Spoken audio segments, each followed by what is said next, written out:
के आगे बढ़ने वाले होंगे सफल निरंतर कोशिश करने वाले, होंगे सफल निरंतर कोशिश करने वाले। इस जीवन में वे सफल होते हैं जो लगातार प्रयास करते रहते हैं, और वो बच्चे, हमारे बच्चे काफी स्तर पर नाम रोशन करते हैं और वो वही चीजें हाईलाइट नहीं होती हैं। अभी वो गुले रुखसार ने ऊर्जा संरक्षण प्रतियोगिता में भाग लिया था, जिले स्तर पर जो है प्रतिभाग किया और अर्चना मैम के निर्देशन में गई थी और वहां से ये देखिए धनराशि ये चेक प्राप्त किया है, वहां स्थान बनाया है बच्ची ने अपना, और ये चेक प्राप्त किया। मैं बाकी भी टीचर्स से निवेदन करूंगी कि कृपया देखिए ये टीचर्स, अभी हम चर्चा कर रहे थे। हाँ प्लीज पूजा मैम आगे, गीता मैम कहाँ चली गई?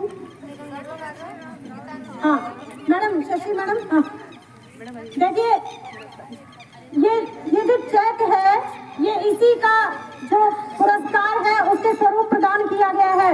महत्व तो सम्मान मिलने का, स्थान मिलने का होता है और सबसे बड़ी बात होती है आपके अंदर का हौसला। बच्चे ने प्रतिभाग किया, टीचर ने गाइड किया, तो 2-3 चीजों का सबसे बड़ा महत्व है। एक अच्छा शिक्षक मिल जाना, एक अच्छा विद्यार्थी बनना और एक अच्छी मेहनत। जब ये तीनों एक साथ मिक्स हो जाते हैं ना तो परिणाम कुछ इस तरह से आने लगते हैं। तो आप देख रहे हैं ये टीचर्स हैं, कुछ परिणाम हम पहले भी देख रहे थे।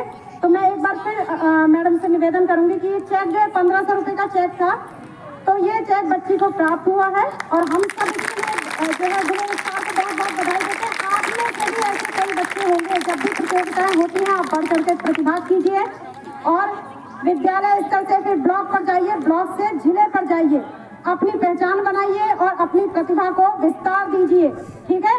तो निश्चित रूप से आपको आगे बढ़ने पे कोई नहीं रोक पाएगा।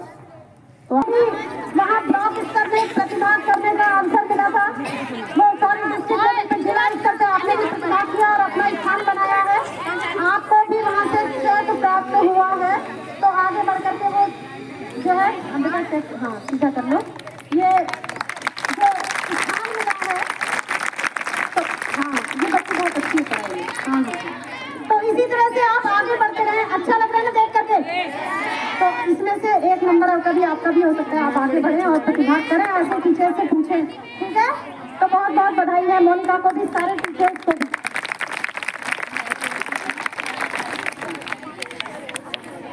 जीवन की दुर्गम राहों में एक बार तो हर कोई गिरता है सच्चे अर्थों में मानव जो गिर के पुनः संभलता है और नहीं मानता हार कभी जो बाधाओं के कंटक से, तो जीवन के संघर्षों में पा जाता वही सफलता है। तो आपने परसों या कुछ दिन पूर्व एक बच्ची यहाँ की आई थी, देखा भी होगा, शायद कुछ बच्चों ने देखा होगा ना, प्रिया दिवाकर नाम की बच्ची थी। कितने बच्चों ने देखा? हाथ खड़ा कीजिएगा। हमें पता चला कि उस समय तो जो है हाँ, मेरे को तो आए हुए यहाँ अभी 2 साल, अभी पूरा कुछ ही समय हो रहा है, लेकिन जो यहाँ पर मैडम लोग थी उनकी मेहनत देखिए, यहीं पर एक शिक्षक की मेहनत फलीभूत होती है। टीचर्स आपको मार्गदर्शन देते हैं और कई बार डांट फटकार भी लगाते हैं। ये अपना सौभाग्य समझिए स्नेहा, ये अपना सौभाग्य समझिए कि यहाँ पर आपको इतने अच्छे हाईली क्वालिफाइड टीचर्स मिले हुए हैं, अच्छी उच्च शिक्षा प्राप्त टीचर्स यहाँ पर उपलब्ध हैं आपके लिए, आपको गाइड करते हैं। और बच्चे, उसमें से कुछ बच्चे देखिए जो अवसर का लाभ नहीं ले पाता ना, वो सबसे ज्यादा हम उसे अभागा कहेंगे, जो जिसके पास दिख रहे हैं अच्छे टीचर्स हैं और उनका गाइडेंस वो बता भी रहे हैं फिर भी प्राप्त नहीं कर पा रहा है। तो हमें चौकन्ना रहना यदि भविष्य को अच्छा बनाना है तो।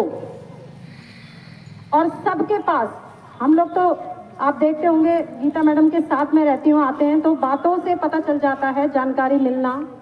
और वो जो बच्ची आई थी, जिन बच्चों ने, बहुत सारे कुछ बच्चे ऐसे भी थे जिन्होंने देखा नहीं था उस बच्चे को, आप लोगों ने कुछ भी हाथ खड़े नहीं किए थे ना। तो पूजा मैडम उनकी क्लास टीचर थी उस समय, हाई स्कूल में टीचर्स की कमी थी। अर्चना मैम ने फिजिक्स पढ़ाया था, तो बाधाओं के बावजूद हाई स्कूल में मैथ्स पढ़ाया और इंटर में फिजिक्स पढ़ाई। ये देखिए जो है सब्जेक्ट में पारंगत तभी होंगे जब उसको हम दिल से पढ़ते हैं, दिल से समझते हैं। तो उन्होंने हाई स्कूल में पढ़ाया और ये टीचर्स, आप गीता मैम से जीके के बारे में पूछिए, पूजा मैम से इंग्लिश के बारे में पूछिए, इतने अवसर मिल रहे हैं यहाँ पर। अंजनी मैम है संस्कृत शशि मैम संस्कृत पढ़ाती हैं, अंजनी मैम हिंदी पढ़ाती हैं, बाकी टीचर्स हैं हमारे सारे अपने अपने सब्जेक्टों के टीचर्स हैं।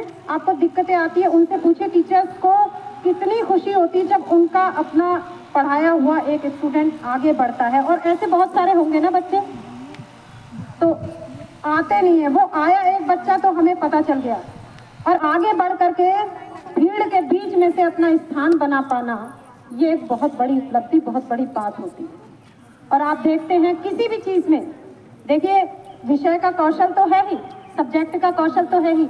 आजकल कंपटीशन का जमाना है, प्रतियोगी परीक्षाओं का समय है, सामान्य ज्ञान आप सीख सकते हैं, जान सकते हैं, सभी चीजें चाहिए, तो जानकारियां सभी चाहिए। ये टीचर्स अपना अगर 100% योगदान देते हैं, अनुभवों का खजाना है हमारे पास। आप देख सकते हैं कौर मैडम है, शशि वाला मैडम है, इतने वरिष्ठ टीचर्स हैं। और हम खुद, मैं कितनी चीजें पूजा मैम से पूछती हूँ, यहाँ पर आई थी तो मैंने इनका सिस्टमेटिक वे मैं देखने और सीखने की कोशिश करती हूँ। ये देखिए जिले तक कौर मैम ने भी संभाला है। ये मतलब कहने का ये है कि उस समय जब व्यवस्थाएं नहीं थी, व्यवस्थाएं बनाने के लिए जिन जिन टीचर्स ने दायित्व लिया है, जिले स्तर तक मैडम लेकर के गई हैं, तो सारे टीचर्स के लिए बहुत बड़ी बड़ी बधाई बनती है। क्लैपिंग कीजिए जरा 2 बार।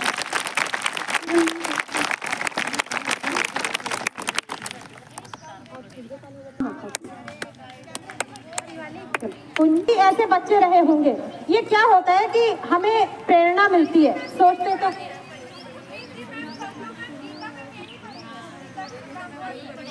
अच्छा है। आप देखिए, हाँ सुनीता कंबोज मैम पढ़ी हुई है यहाँ की और यही सेवाएं दे रही है, तो वो चीज आपके अंदर भी है। मैं बार बार इस चीज को कहती हूँ कि हमारे अंदर बहुत कुछ होता है, लेकिन हम तराश नहीं पाते, हम देख नहीं पाते। उसी पत्थर के अंदर कितनी सुंदर सुंदर मूर्तियां छिपती है ना। आप देखते हैं पत्थरों से ही तो तैयार होती है मूर्तियां। बस क्या जरूरत होती है, छेनी और हथौड़ी लगाने की, और समझ होनी चाहिए कि कैसे कहाँ पर उकेरा जाना है। समझ में आ रहा है? एक छेनी और एक हथौड़ी आपको भी, अपने टीचर तो है ही आपके लिए, एक छेनी एक हथौड़ी आपको भी अपने अंदर लगानी है। क्यों? काहे की छेनी मैम से भी निवेदन करूंगी कि थोड़ा सा बच्चों में, मैं ये देख रही हूँ और बहुत सारी चीजें मैडम यहाँ पर सीख रही हूँ, तो मैं थोड़ा सा ये निवेदन करूंगी, आप छोटी छोटी आदतें हैं ना उनको बदल लीजिए।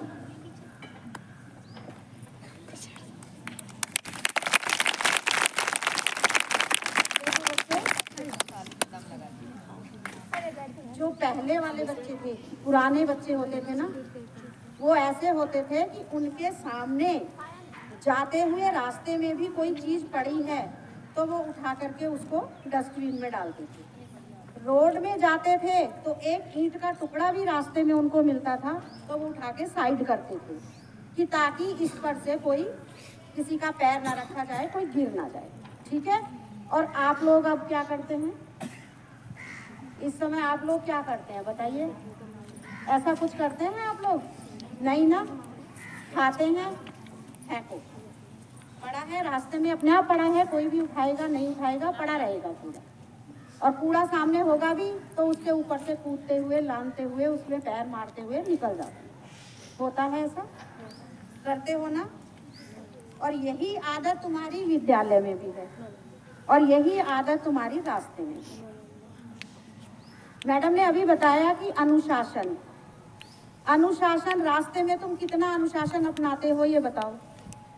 मैं रोज जाती हूँ और क्या बोलते हुए जाती हूँ? बच्चों अपनी साइड चलो, बच्चों अपनी साइड चलो, कहती हूँ ना? Yes ma'am. लेकिन कोई, अभी आपने सोचा कि मुझ में कमी है, मैं सीखूं? आपको लगता है नहीं मैम मुझे सब आता है। क्यों? इतना आप हमेशा ये सोचेंगे मुझे नहीं आता है तो आप में सीखने की ललक होगी, आप सीखेंगे। अनुकरण भी उसी का करिए जो आपको लगता है कि सर्वश्रेष्ठ है, आपसे अच्छा है, उसका अनुकरण मत करिए जो दिखने में अच्छा है। अनुकरण उसका करिए जो कुछ अच्छा, जैसे कब परसों दीदी आई थी ना, क्या दिवाकर थी वो, प्रिया दिवाकर, ITBP में उनका सिलेक्शन हुआ है उनका अनुकरण करिए कि वो इस विद्यालय से पढ़ के गई हैं। तब शायद उनको इतनी सुविधा भी नहीं थी जितनी आज सुविधा है। जैसे मैम बोल रही हैं, जैसे मैम ने भी बोला कि यहाँ इतनी टीचर्स नहीं थी, आज आपके पास हर टीचर उपलब्ध है, हर सब्जेक्ट की टीचर उपलब्ध है। आप कुछ भी पूछिए, कोई टीचर ऐसी नहीं होगी जो मना कर दे। टीचर खुश होगी और आपको आपके करियर में क्या करना चाहिए, आपको क्या सब्जेक्ट लेने हैं, आपको क्या मेहनत करनी है, कौन सी किताब पढ़नी है, ये तक आपको बता दिया जाएगा। लेकिन आपको करिए और अनुकरण जो है ऐसे व्यक्ति का अनुकरण करना चाहिए जो लाइफ में सफल है, ऐसा का नहीं जो खुद भी डूब रहा है और तुम्हें भी लेके डूबेगा। हम भी सीख रहे हैं। सीखना ऐसी क्रिया है जो व्यक्ति पैदा होने से लेकर मरने तक सीखता ही रहता है। सीखना अपने में, अपने शब्दों को यहीं पे विराम दूंगी और यही कहूंगी कि गुरु से भी सीखो, छात्राओं से भी सीखो, सहपाठियों से भी सीखो। सीखो वही जो उचित है, अनुचित नहीं सीखो। और